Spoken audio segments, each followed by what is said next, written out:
Bonjour, je vous propose aujourd'hui de regarder dans la leçon numéro 7 comment agir avec sagesse. Parce que les conflits nous font sortir de notre zone de confort, il est parfois très difficile d'agir avec cet autre trait biblique important que nous donne la Bible, la sagesse.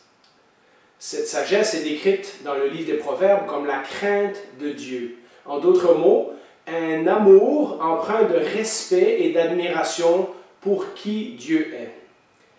Lisons comment Jacques, au chapitre 3, versets 13 à 17, décrit cette sagesse. « Lequel parmi vous est sage et intelligent, qu'il montre par un bon comportement ses œuvres empreintes de douceur et de sagesse. Mais si vous avez dans votre cœur une jalousie amère et un esprit de rivalité, ne faites pas les fiers et ne mentez pas contre la vérité. Une telle sagesse ne vient pas d'en haut. Elle est au contraire terrestre, purement humaine, démoniaque. En effet, là où il y a de la jalousie et un esprit de rivalité, il y a du désordre et toutes sortes de pratiques mauvaises. La sagesse d'en haut est tout d'abord pure, ensuite porteuse de paix, douce, conciliante, pleine de compassion et de bons fruits. Elle est sans parti pris et sans hypocrisie. Ailleurs, la Bible nous dit que le fou se dit en son cœur qu'il n'y a pas de Dieu. En d'autres mots, il agit comme si Dieu n'existe pas.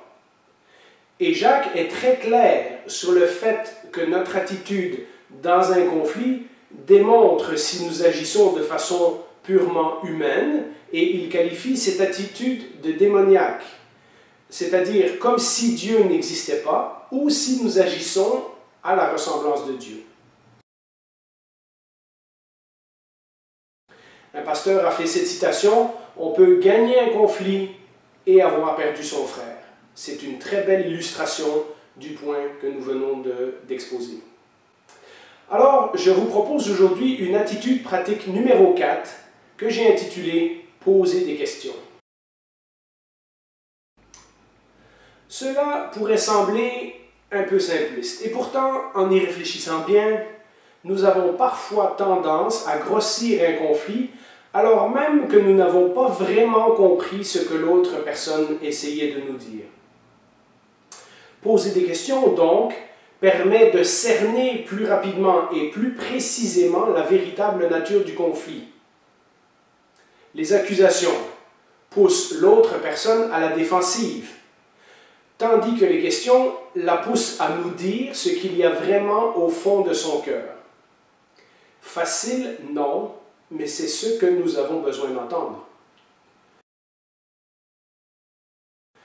Comment faire alors? Eh bien, le premier point, c'est de se rappeler, avant le début de la discussion, qu'il y aura peut-être un moment d'inconfort, alors que la personne exprime ses émotions, avant de se calmer et ensuite nous dire la vraie nature du problème. La deuxième chose, lorsque nous posons des questions, c'est de ne pas s'attendre à une conversation parfaite. Parfois même, avec toute notre bonne volonté, il y aura des hauts et des bas et des tensions dans la conversation avant d'arriver au fond du problème. La troisième chose, évidemment, c'est d'écouter attentivement. Une façon de voir si on a bien compris ce que la personne essayait de nous dire, c'est de reformuler dans nos mots ce que l'autre personne, ce qu'on a compris que l'autre personne essayait de nous dire, et de lui poser la question, est-ce que j'ai bien compris?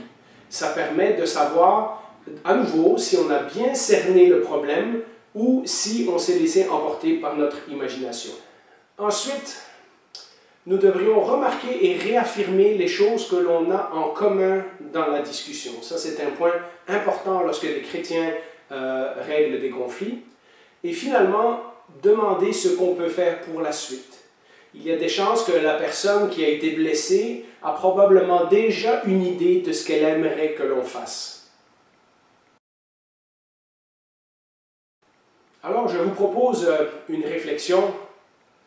Finalement, la bonne question à se poser à nous-mêmes, ça serait comment reformuler tout cela, c'est-à-dire tout ce qui a été dit dans la conversation, par rapport à l'éternité.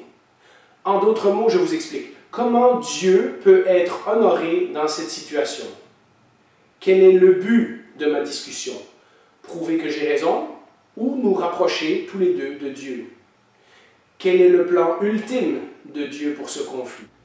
Voilà différentes questions que nous pouvons poser pour remettre le conflit avec la perspective de l'éternité. Alors je vous donne un exemple biblique. Vers la fin du livre de Job, celui-ci, si vous vous rappelez, devient de plus en plus frustré et exigeant par rapport à Dieu. Et que fait le Seigneur? Le Seigneur lui répond en posant les questions suivantes. Alors lisons Job 38, versets 2 et 3. L'Éternel répondit à Job du milieu de la tempête. Il dit, « Qui est celui qui obscurcit mes plans par des discours dépourvus de savoir ou de sagesse? Mets donc une ceinture autour de ta taille comme un vaillant homme, je t'interrogerai et tu me renseigneras. » Vous me direz, Jean-Philippe, ce n'est pas juste, évidemment, il s'agit de Dieu et Dieu est parfait. Mais observons, l'Éternel lui rappelle que sa perspective de la situation est beaucoup plus grande et beaucoup plus riche que ce que Job pourrait comprendre avec son esprit humain.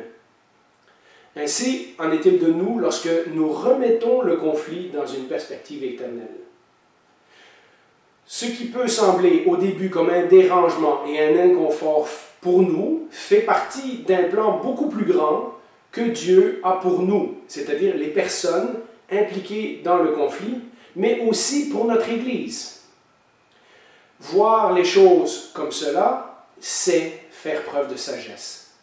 C'est faire preuve de la crainte de Dieu. Je vous laisse un petit rappel. La personne avec qui nous sommes en conflit n'est pas juste un autre membre de l'Église. C'est surtout et avant tout un enfant de Dieu, et donc un frère ou une sœur. En bout de ligne, nous sommes membres de la même famille et un en Christ. Alors, accordons à l'autre autant de grâce, de flexibilité et de patience que nous aimerions que l'on nous accorde si c'était nous à sa place. Je vous laisse avec ces réflexions et je vous dis à la prochaine fois.